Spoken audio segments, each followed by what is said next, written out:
The silence in sublevel 9 was no longer silence. It was listening. Elias Ward stood at the threshold where Clara had disappeared. The glowing sigil Eneri Circle Plus operator still etched behind his eyes like a persistent afterimage. His breath shivered in the cold air, but the cold wasn't natural. Every inhale felt like drawing a memory, something old and bruised. Behind him, the walls shifted again. A slow exhale. Not his. The ninth pulse had awakened. For a moment, Elias considered turning back, running up the spiral stairwell and abandoning everything. But escape was an illusion.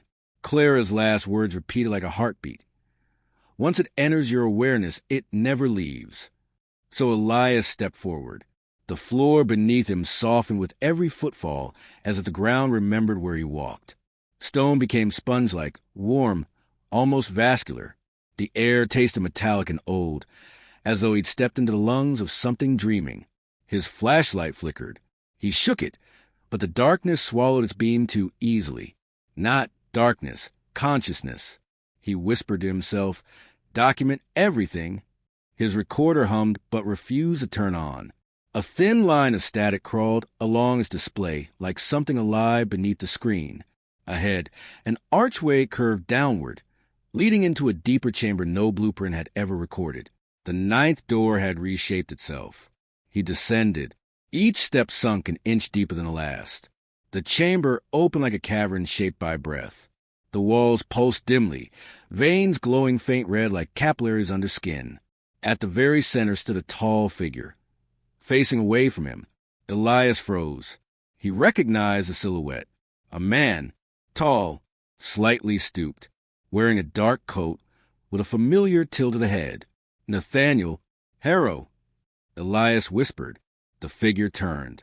It was Harrow, but not alive. His face was pale, half translucent. Veins glowed the same red that ran through the walls. His eyes were hollow pools of dim light. "You've come further than most," Harrow said softly. His voice was a blend of whispers, as though multiple versions of him spoke from different distances. "I read your journals. I followed your work." Elias said, "But none of it should exist." "It doesn't," Harrow replied. "That is why it is here." Harrow stepped closer. With each movement, his body shimmered like a reflection on rippling water. He was both corpse and memory. "The ninth door," Elias murmured. "What is it truly?" Harrow's hollow smile appeared. "A boundary that was never meant to be crossed. Not because it protected us from something inside, but because it protected it from becoming us." Elias shivered. The pulse. "No," Harrow said gently. "The echo." The walls contracted tightly, then relaxed. A low moan vibrated through the chamber, like 1,000 voices sighing as one. Harrow spread his hands. "The pulse is a heartbeat. The echo is the mind. You awaken the latter." A sinking dread spread in Elias's gut. "Why me?" Harrow's expression softened with something like pity. "Because you listen. Few do. You hear your dreams. You hear the silences between thoughts. You have the gift and the curse of awareness." Something wet dripped behind him. Elias turned slowly. A face was pressing out of the wall. Pale, stretched thin, features distorted but suffering. Its mouth opened silently before melting back into the surface. Elias felt dizzy. "Those are memories," Harrow whispered. "Abandoned versions of us. Forgotten selves. The echo collects them." Elias clenched his fists. "How do I stop it?" Harrow tilted his head. "Why would you want to?" The red glow intensified. Elias's heartbeat synced with the walls. He felt a tug, subtle at first, then stronger, like invisible hands pulling at the shape of his thoughts. He staggered. "What's happening?" "You're being remembered," Harrow said. Elias fell to his knees. The chamber spun. Memories flashed across his vision. Childhood moments, failures, regrets, dreams. Flashes of his life not as he lived it, but as if observed from outside. The echo wasn't reading him. It was rewriting him. "No, stop," Elias gasped.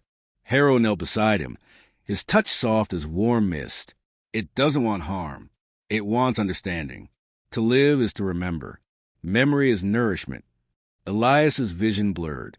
He saw Clara standing behind Harrow now, her body flickering, half real. Tears streaked her hollow cheeks.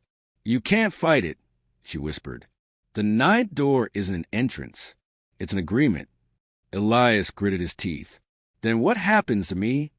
Clara approached, kneeling beside him. "You become part of it. Like we did. Like everyone who heard the pulse." "No, no." Elias pushed back, struggling to breathe. "I'm not ready." The walls pulsed faster. Closer. Hungrier. A low whisper filled the chamber. "Elias." His name echoed through marrow. Harrow stood, stepping away from him. "If you refuse, it will tear you apart. If you accept, you will transcend. I don't want either." Clara's expression broke. "Then there's a third path." Harrow stiffened. "Clara, no." "He deserves to know," she snapped.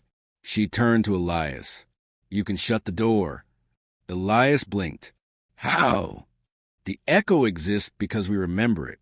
If one mind fully denies it, truly empties itself of the memory, it collapses, vanishes."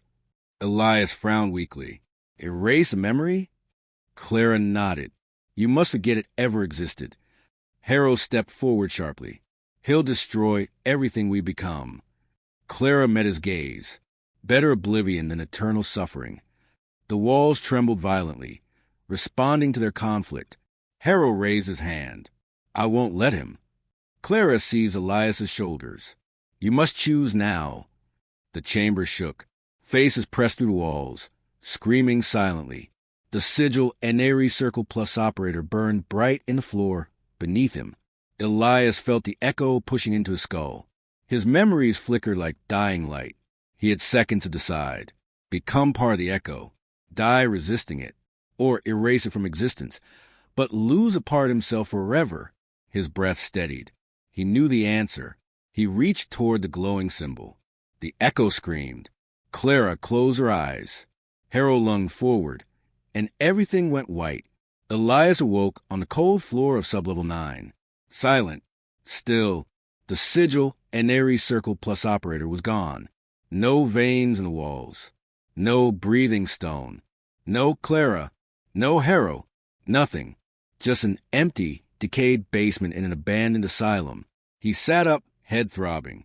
His memories swirled strangely, like torn pages from a book missing half its words. He remembered coming here. He remembered investigating the ruin. But what came next?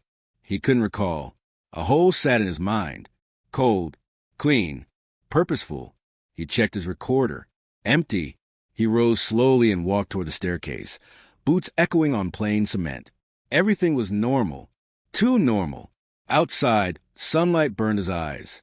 He stumbled out into the overgrown courtyard, shaking. A police tape flapped in the wind. Birds chirped. Cars hummed in the distance. Life was unchanged. Elias exhaled shakily. But as he reached his car, he saw something in the passenger side mirror. His reflection, staring back, smiling, with hollow red eyes. Then it vanished. His heart froze. Elias touched the mirror, trembling. On the corner of a glass, tiny, barely visible, was a faint symbol, Eneri Circle Plus operator. He staggered backward. Somewhere deep inside his memory, beneath the parts he erased, something whispered, "We remember you." Darkness pressed in around the edges of his vision. The echo was not destroyed. It was waiting.